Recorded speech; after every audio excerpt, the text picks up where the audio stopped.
In Formula One, hope can feel like a trap, and no one knows that better than Ferrari fans. Every year, it begins the same way. Pre-season testing arrives, the car rolls out of the garage, it looks sharp, it looks quick, the lap times are strong, and suddenly, belief spreads through the paddock. Maybe this is it. Maybe this is the year Ferrari returns to the top. But then, the season unfolds. Race by race, that early promise fades. The car that once looked like a title contender slowly slips backward. Rivals improve. Ferrari stalls. And by the final rounds, the championship dream is gone. Again. For more than a decade, this cycle has repeated itself. Strong starts, weak development, fading hope. At the heart of the problem has been one brutal truth.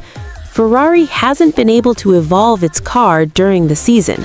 While others find performance, Ferrari too often stands still. But after the 2026 pre-season test in Bahrain, something feels different. For the first time in years, Ferrari didn't just arrive with a fast car, they brought upgrades, and this time they actually worked. To understand why that matters, you have to look back.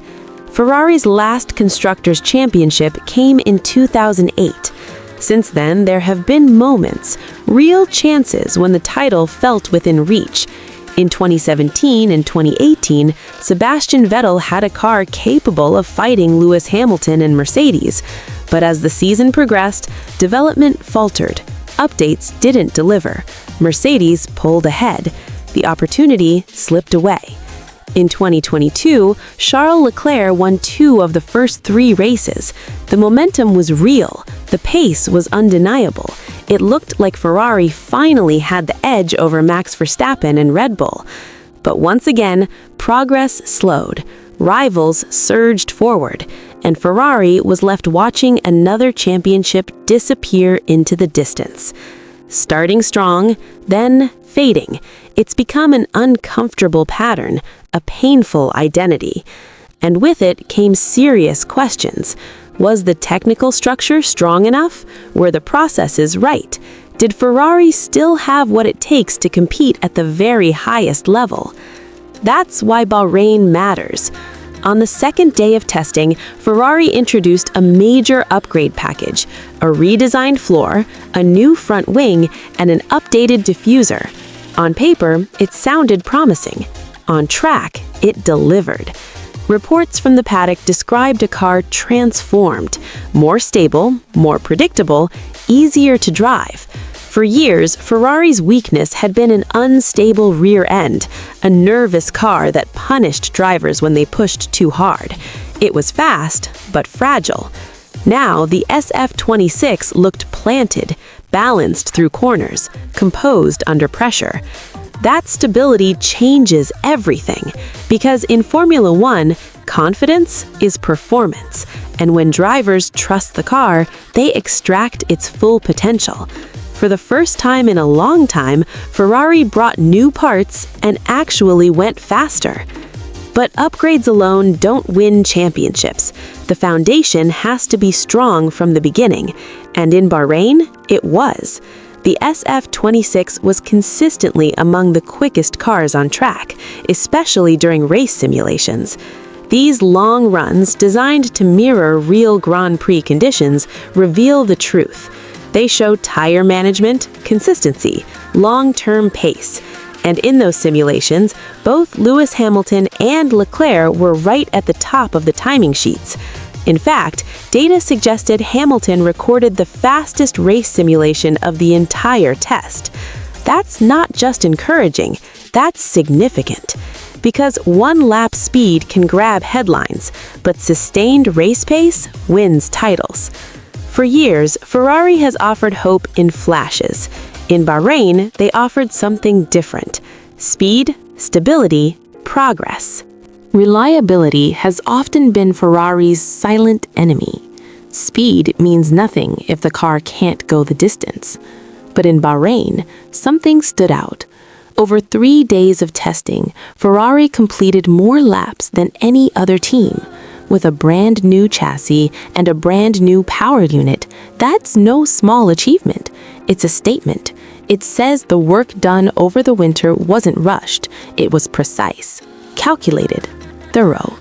A reliable car changes the entire season. Instead of chasing mechanical problems, engineers can chase performance. Instead of managing risk, drivers can push to the limit. And in Formula One, that freedom is priceless.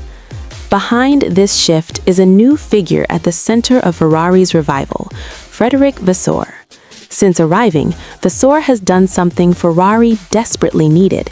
He brought calm. No grand promises, no dramatic headlines, just quiet, methodical leadership.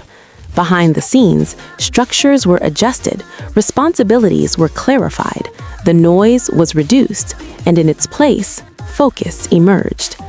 In the media, he's measured, controlled. He refuses to declare Ferrari favorites. Instead, he shields the team from pressure, a sharp contrast to the emotional turbulence that has defined previous eras. And so far, it's working. A fast car, a reliable platform, upgrades that deliver real gains. The paddock has noticed. Conversations have shifted. Many now believe Ferrari could be the benchmark heading into 2026. After testing, Sky Sports analysts Ted Kravitz and Craig Slater both placed Ferrari at the top of their early pecking order. They were struck not just by the pace, but by the consistency. It's a powerful vote of confidence. For the Tifosi, Ferrari's fiercely loyal supporters, this moment feels different. They've endured years of near misses and false dawns. They've believed before. They've been hurt before. But Bahrain felt solid. Because Ferrari doesn't just have speed, they have depth. They have two elite drivers. In Lewis Hamilton, they have a 7-time world champion, a driver who understands championship campaigns, the patience, the pressure, the precision. His technical feedback is renowned. His ability to guide development over a long season could prove decisive.